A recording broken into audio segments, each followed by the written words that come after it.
He's 100% correct. Look at all the billionaires we got. I just named some of them. Can you name a single institution, relevant institution, not a barbershop, not a restaurant? Nothing against barbershops and restaurants. We need them, but nobody's not going to die if they don't eat at a restaurant and get their hair cut. You understand? The critical institutions are the banks, the supermarkets, the hospitals, the schools, the manufacturing and the distribution. Every people needs those. Like Garvey said, when you go to the European race, they finance each other. You go to the Mexicans, they finance each other. You go to the Arabs and the Chinese, they finance each other. They're rich people finance the people on the bottom. You don't see that in Black America. I just saw an interview where somebody was talking to a European Jew. You know what he said? He said, the reason Jewish people celebrate their billionaires is because they know when one of us becomes a billionaire, several of them are going to become millionaires automatically. You see that? If he's rich, I know I'm getting a piece of it.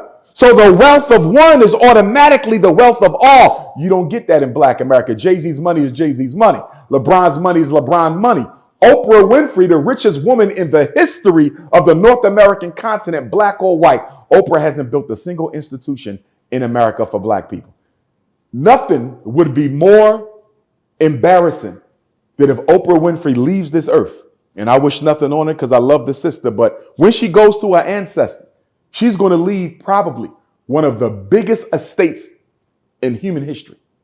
And you never use none of that money for your people during your lifetime. All these celebrities we got, they don't do nothing. What are we celebrating right now? 50 years of hip hop. This whole year has been a celebration of 50 years of hip hop, and nobody has had a conversation yet. Has hip hop benefited the Black community? Overall, has this been a plus or has this been a minus? Now let's go to the institutions. Hip hop is the most influential musical form in the world right now. 50 years. It is a multi-billion-dollar industry, of course, dominated by European Jews. But yet and still, many of these artists are very wealthy. Not a single institution has come from hip hop in 50 years. Am I supposed to ignore that?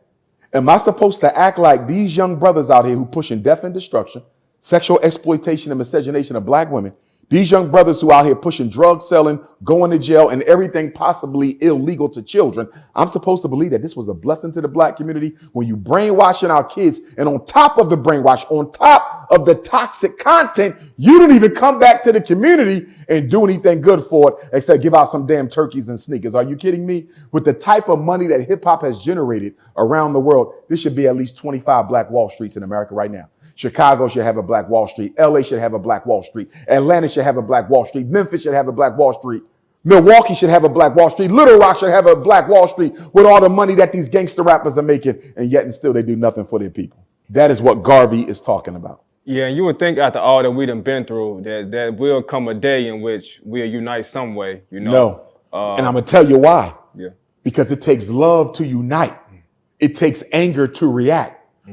Trayvon Martin, we reacted. Michael Brown, we reacted. Breonna Taylor, we reacted. Philando Castile, we reacted. Sandra Bland, we reacted. Tommy Rice, we reacted. Dante, Amir, we reacted. And we needed to. Rebellions are important. You understand? Riots are important. Revolutions are better. You know why we never get to the point of revolution? Because in order for that rebellion and that riot to become a revolution, the people involved must be committed spiritually to the liberation of their people.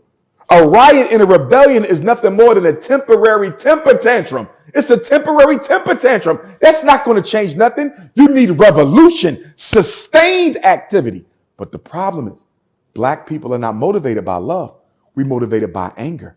And that's why you only see us get political when white people piss us off. If white people ain't pissing us off, we could care less what white people do to us. But when you piss us off, like taking the life of one of our loved ones, which should piss us off, the point that I'm making, before they killed your loved one, we should have already been police in our own community so nobody has to call 911 in the first place. You see how that goes? See, love, when you love your people, you build and do for them before there's a crisis. You see how that goes? When you taking care of your child, you educate them because you know they're going to need it later. You feed them because you know if you don't, they will get sick later. You're going to teach them who they are because if you don't, they're going to be brainwashed later. Because you love that child, what do? You solve problems before they even show up.